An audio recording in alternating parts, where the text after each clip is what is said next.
We'll go with the third speaker, Mr. Deptanu Barman.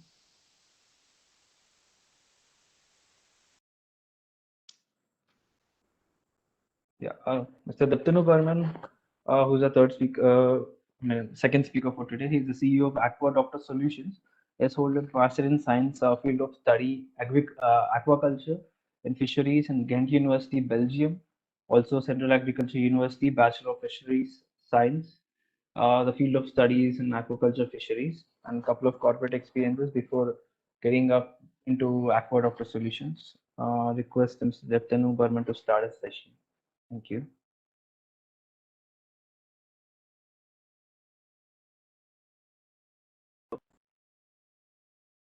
Yes, sir. Your voice is audible, sir. You can go ahead and present your PPT, sir. Okay. Uh, First of all, very good morning to everyone. Already my introduction has been given from many sides, but I'm Deptanu Barman. I'm basically from Northeast, but I run my business now in Kolkata base, and we are working for last almost 5 to 7 years on aquaculture exclusively in different parts of India. And for last 3 years, we are exclusively working on different aspects on basically on biofloc fish farming.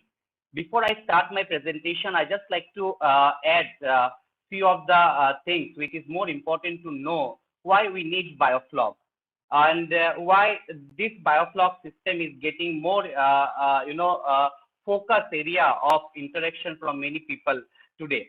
So I will share a presentation. In the presentation, actually, I'm not going to talk about much about the inside theories, but we are going to share our experience working with biofloc system last two to 3 years in different parts of India and also abroad. And we are also working some of the biofloc projects in Bangladesh, Nepal, and also some of the projects in the African countries also. So I will share the presentation now so that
I hope the screen is visible to everyone.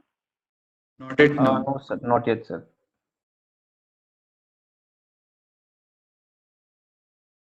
There are lots of photos, so it takes big time. But Okay,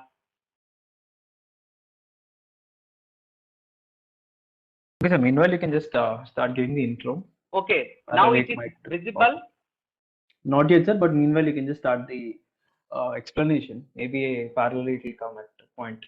Yes. Why today the biofloc fish farming is very popular in Southeast Asia and in together to India, because biofloc is a concept of living biological animals growing with a system with bacterial process.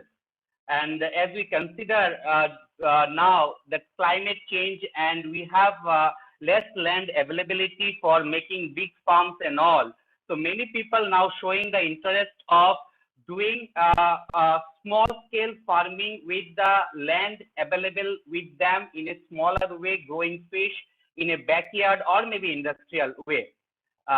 So biofloc is now considered one of the major aspects of fish farming in the rural areas and the urban areas, where people can grow fish anytime, any kind of climatic conditions, with a better way.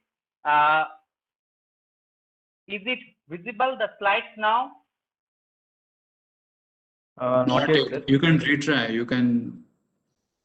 Or else I can do it Share from my it. side, sir. That's better. Yes, sir. So then you can continue. I'll share the slides from my side. Okay, so should I stop the sharing option? I can do it from my side. Okay. You can continue. I'll start sharing. So we'll be talking about this biofloc fish farming. The biofloc, the main concept of biofloc is the fish. While we producing in a controlled situation, we used to feed them with protein feed. Fish used to digest, as we know, as a biological part. While fish we are growing in controlled conditions, they can able to digest almost 50 to 60% of the protein in their body, but rest of the things is go out of the system. So in that process, biofloc systems help us to make that thing to be converted into protein source. So here's the introduction. If you see, biofloc technique is basically a biotechnological tool. Many people ask me, see, sir, I have a tank, I have a fish, I have water, I'm just exchanging water and I'm doing biofloc fish farming. This is not biofloc.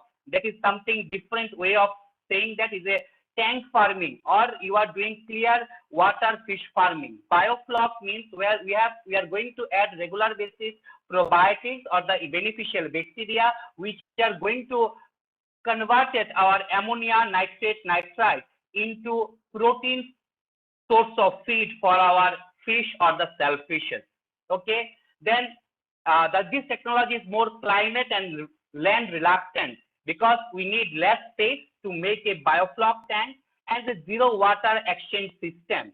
So anybody where we have a issues of water exchange thing, or if anybody want to do fish farming in the high hilly areas, high land areas with a high stocking density, with a high value fish, which got very good prices in the market, there we can go with such kind of technology. But here one prerequisite is that we need 24/7 oxygen supply. For oxygen supply, we need 24/7 continuous power supply too.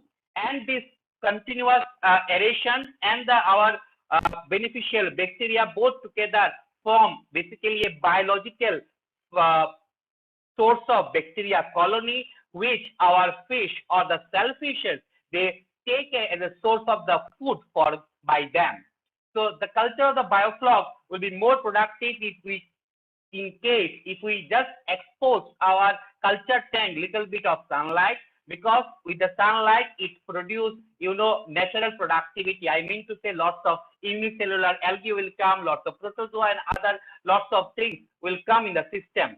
Biofloc not only talk about bacteria, is a heterogeneous group of different kind of organisms together. I will show you also in a later of my slide that the technique mainly deals with improve the water quality in the ecosystem, because continuous our bacteria is filtering our water, and with the help of our whole ecosystem, they are maintaining a good water quality in the whole process.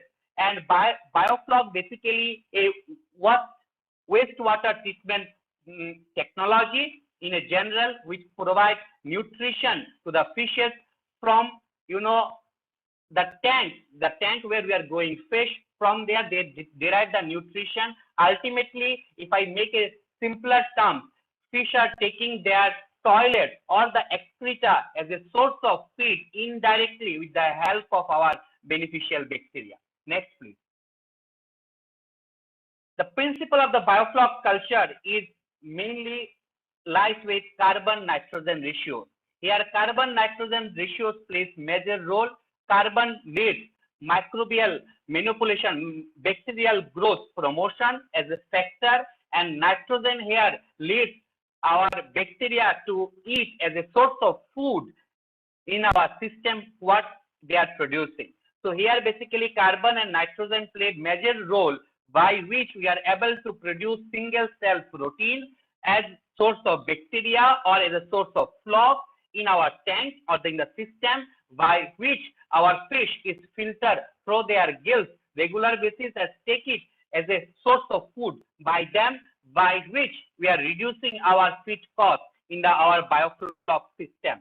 The main principle is like here the glucose plus oxygen leads with carbon dioxide and energy, by which this principle only our fishes and the shellfishes, they take the nutrition out of the biofloc system. Next, please.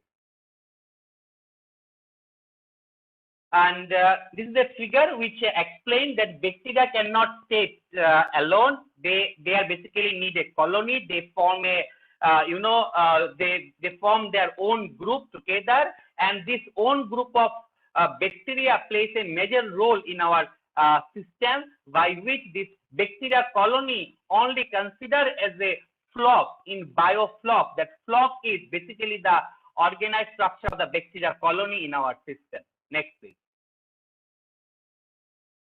This is basically a very schematic diagram by which we can understand that we are offering our fishes the commercial pelleted feed. Feed means is made of carbon and nitrogen. When fish is taking that, out of 30 to 40% is going out from the fish body as a non-utilized source of carbon and the nitrogen compound, basically the ammonia, nitrate, and nitrite. And when we are having in our system beneficial group of bacteria, this bacteria will be converting this ammonia, nitrate, nitrite into microbial protein with the help of addition carbohydrate source, which we know that molasses in our biofloc system, we have to add it, right?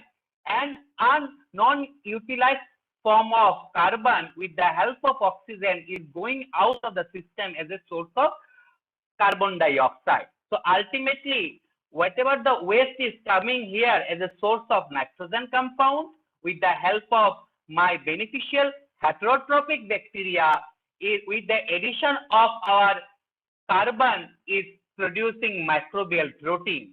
This microbial protein is filtered through by my fish through their gills, and they are taking the benefit of this microbial protein as a source of feed by my fish. Next, please. Composition of biofloc. Many people ask me, what is the composition of the biofloc? If you talk about it, biofloc is a mixture of many microorganisms. What are there? Bacteria is there, unicellular algae we can find, lots of fungi we can see, invertebrates like mosquito larvae also we can find out, and lots of detritus things also we can find. It's a heterogeneous group of mixture. Okay, this biofloc also considered as a life feed for our fishes or the shellfishes, because is a live animal, live colony of our beneficial bacteria. So it's also considered as a life food. For this life food concept, now also Aquadoctor solution, and we are also doing lots of seed bank projects, hatchery projects, where we are trying to reduce our hatchery feed with the concept of addition of beneficial bacteria through biofloc fish farming. Each floc is held together in a loose matrix of mucus secreted by bacteria and bounded by a microbiome. So that's what I mean, that bacteria all together, they join and make a matrix together. And if you ask me what is the sizes of bacteria, we can find the bacteria size of 50 micron to 200 micron. Even we can see under microscope or even our naked eyes also. Next, please. This is some of the photos under microscope, and here if we see, bacteria are always organized a colony, a group. Otherwise, they cannot stay alone. And we can find lots of other invertebrate animals also in our biofloc content. Next. Nutritional value of the biofloc, and on dry weight basis, we can find 35% of protein, available protein in our biofloc content, and almost 1% of fat we can find in the biofloc content. And as there is a group of heterogeneous mixtures, we can find lots of vitamins and minerals also from different sorts of microorganisms here in our biofloc content. And also this biofloc also shows lots of probiotic effect on our whole system, by which now there are research going on. Can we replace fish meal or the soybean meal with the right form of biofloc contained with addition with a source of feed for our fish? I like to say that sometimes, most of the time, we see that in our biofloc tank there is a lots of floc production is there, but most of the time we just drain out that water. Don't drain out them, filter them, dry them in sun dry, and this whole thing, that powder form, if we make it powder form, we can use it as a source of hatchery dust feed for our small baby fishes or even ornamental fish farming. Next, please.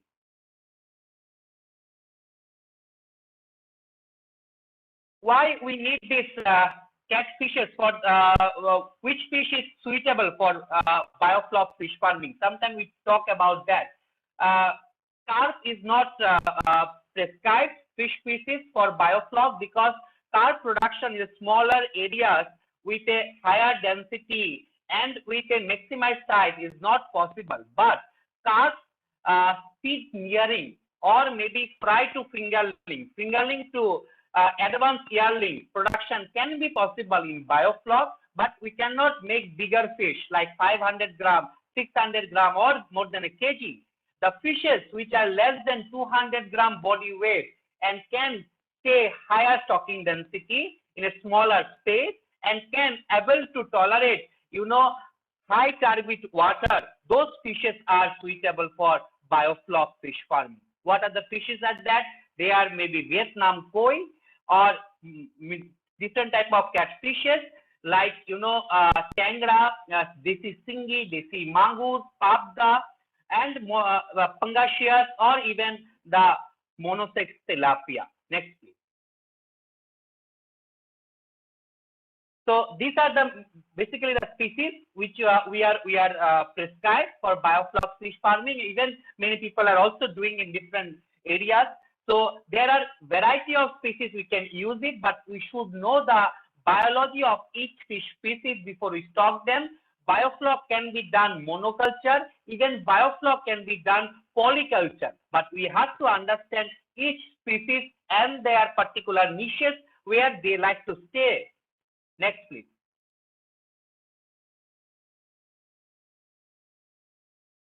For shrimp farming, always prescribed as a monoculture, but for fishes, we can go with polyculture or even monoculture based on the density.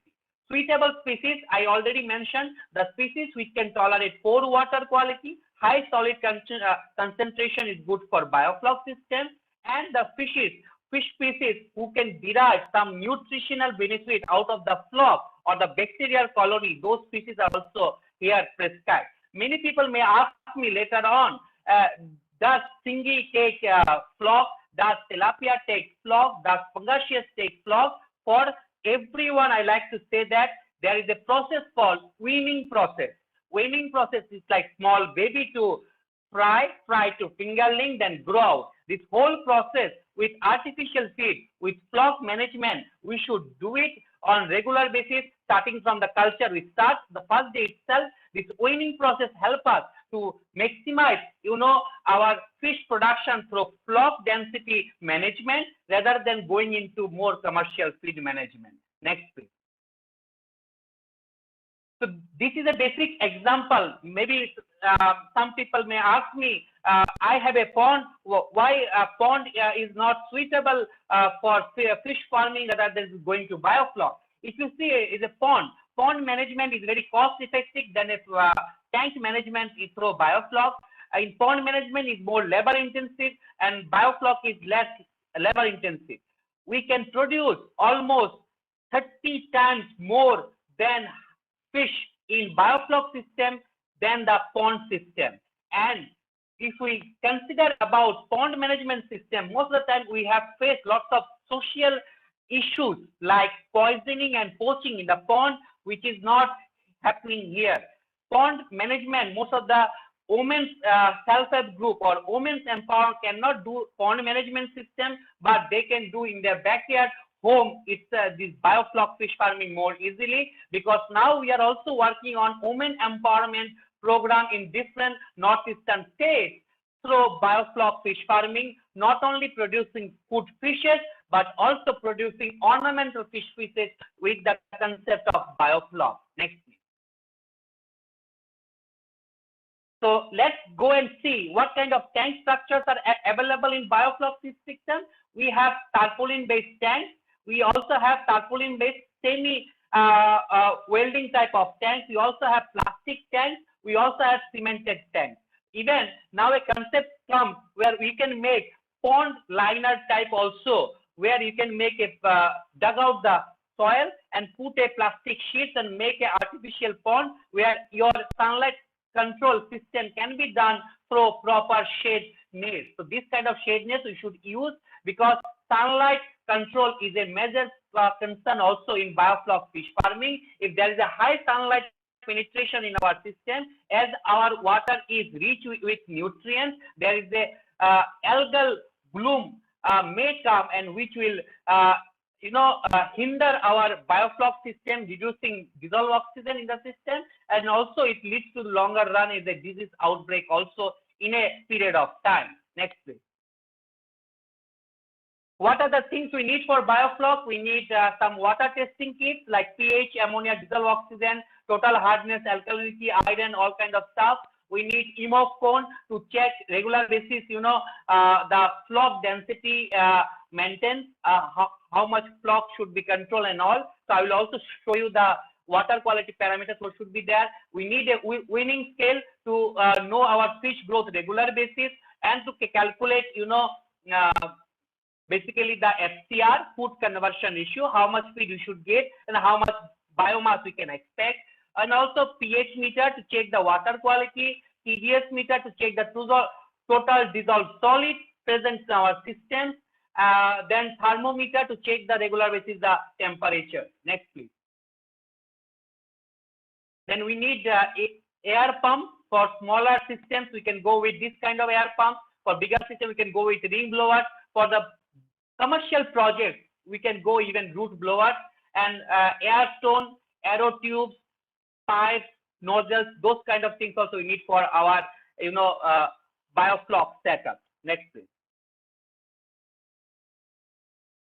So let's talk about some of the steps following in the system. One is tank setup, second is aeration, third is water preparation and floc development, species selection and stocking, balancing carbon source input, biofloc growth, monitoring and control of floc, regular basis, monitoring and control of water parameters, and harvesting plan. Harvesting should be done with a proper plan and proper execution, so that you should get a better price in the market when you come up with your end product. Next, please. I will explain this whole process, every step with my photos, which we are doing different projects in different places. So before we start the tank setup, we have to take a slope, maintaining and putting the stands and make a slope of 6 inches, so that we can do, a proper outlet piping system. We can do it, and this way, this first one, second, third, and the fourth. Next, please.